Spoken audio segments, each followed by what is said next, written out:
Bismillahirrahmanirrahim. Assalamualaikum warahmatullahi wabarakatuh.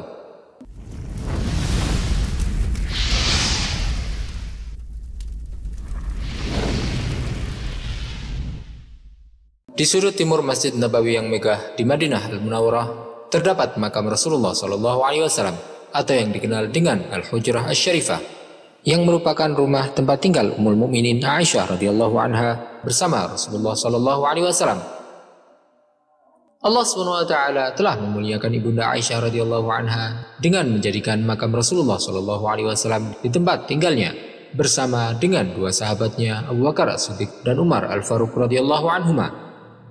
Pintu Al-Hujrah Asy-Syarifah terbuka menghadap ke Raudhah Syarifah, dan ketika Rasulullah SAW menghembuskan nafas terakhir, beliau berada dalam pelukan Aisyah. Para sahabat Rasulullah SAW kemudian membahas tentang mengenai tempat terbaik untuk memakamkan Rasulullah SAW. Setelah itu, Abu Bakar As-Siddiq radhiyallahu anhu mengingatkan bahwa ia pernah mendengar Rasulullah SAW bersabda, "Setiap nabi dikuburkan di tempat di mana ia wafat." Maka mereka pun bersepakat untuk memakamkan Rasulullah SAW di sisi selatan Al-Hujrah Asy-Syarifah tersebut. Dari berbagai riwayat dan hadis yang dijelaskan, disebutkan bahwa para malaikat mengelilingi makam suci Rasulullah SAW baik pada siang maupun malam hari.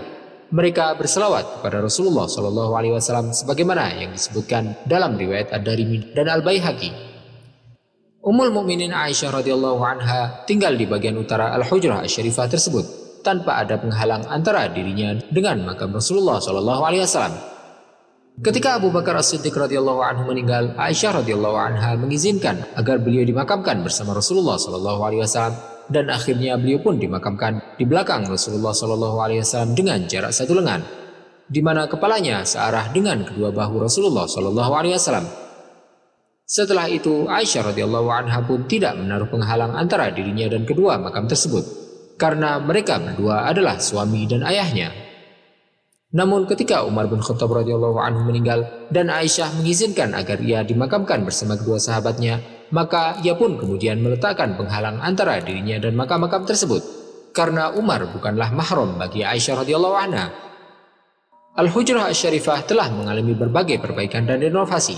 Ketika Umar bin Khattab radhiyallahu anhu mengunjungi Masjid Nabawi pada tahun 17 Hijriah, ia mengganti dinding yang terbuat dari jerami di dalam rumah Rasulullah SAW dengan dinding batu. Pada kunjungan Al-Walid bin Abdul Malik pada tahun 88 sampai 91 Hijriah, Umar bin Abdul Aziz membangun kembali Al-Hujrah Asy-Syarifah dengan bebatuan hitam dengan luas yang sama seperti rumah Rasulullah SAW. Kemudian ia membangun dinding 5 sisi di sekitar kamar Rasulullah SAW yang membentuk segitiga di bagian belakang agar tidak menyerupai bentuk Ka'bah Al-Musyarrafah. Sejak masa Raja Abdul Aziz bin Abdurrahman As-Saud hingga masa Khadimul Haramain Asy-Syarifain Raja Salman bin Abdul Aziz bin Saud, kerajaan Arab Saudi memberikan perhatian besar pada Al-Hujrah Asy-Syarifah dan Kubah hijaunya. Mereka mempertahankan bangunan bersejarah Masjid Nabawi, memperkuat dan merenovasinya setiap kali diperlukan. Mereka memeriksa Al-Hujrah Asy-Syarifah dan merawatnya dengan penuh adab dan hormat, serta mempercayakan pekerjaan ini kepada orang-orang yang dipercayai dalam agama dan amanat mereka. Kerajaan Arab Saudi juga memastikan perawatan dan pengecatan kubah hijau setiap kali warnanya memudar akibat faktor cuaca.